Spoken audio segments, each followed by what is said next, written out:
The singer-songwriter St. Vincent has toured with Sufjan Stevens, made an album with David Byrne, and won a Grammy as a solo artist. And now she's the first woman to design her own line of signature guitars. Mary H.K. Choi went to Los Angeles to see what it's like to build an instrument from the ground up.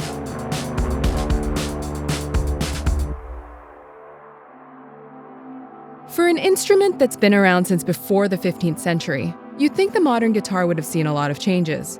Precious few innovations have been made available outside of custom models. Left-handed players like Jimi Hendrix restrung right-handed guitars to accommodate his style. And when Kurt Cobain was asked why he seemed to favor inexpensive guitars, he says it was what he could afford before offers of personalized guitars came in. Annie Clark, better known as St. Vincent, is the first woman ever to create her own electric guitar for the mass market. It's a big step in changing expectations of the traditionalist canon of guitar.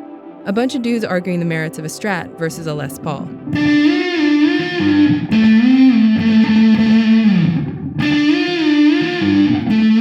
When we say that this is like the first guitar of its kind that's been created by a woman, we're not saying expressly that it's only for women, right? No, it's not. I think I'm partly responsible for the press story that became that I made a guitar only for women, because I was joking on Instagram, check out my new guitar, there's room for a breast or two. I thought I was making absurdist joke. But this guitar went out to people like Dave Grohl and Beck and like Omar from the Mars Volta. Yeah, he's ripping it. After the initial drawings and a lot of talk about pickups and wood and color and ergonomics, pretty much every week there would be a new prototype for me to check out. So we kept making adjustments and making sure that the balance felt right and making sure that it was as comfortable to play sitting as it was standing up. Yeah, get you a guitar that can do both. Yeah, exactly.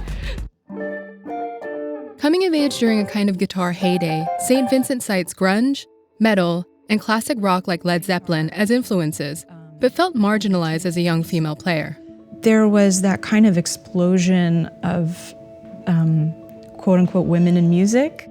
There were a couple guitar brands that purported to cater specifically to women, and they were like pink or flower-shaped. Yeah. As a kid, trying to work out Pantera riffs, I was so offended.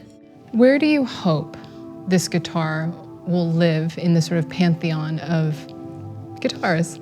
I wanted people to actually play it and not have it be like, well, it's this totem of this guitar player I like, but actually make their own things with it. It's a great player guitar. I mean, I play it, it's the only thing I play now. And not for any other reason than I just Purely for vanity reasons. Yeah, exactly. Ernie Ball Music Man is the company behind the St. Vincent model. They've been crafting guitars in California since 1984 and collaborated directly with St. Vincent.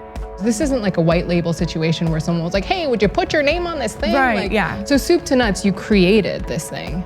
Yeah, no, it's not a celebrity endorsement deal, stand next to this thing, hold it. It's like tabula rasa, carte blanche, go for it.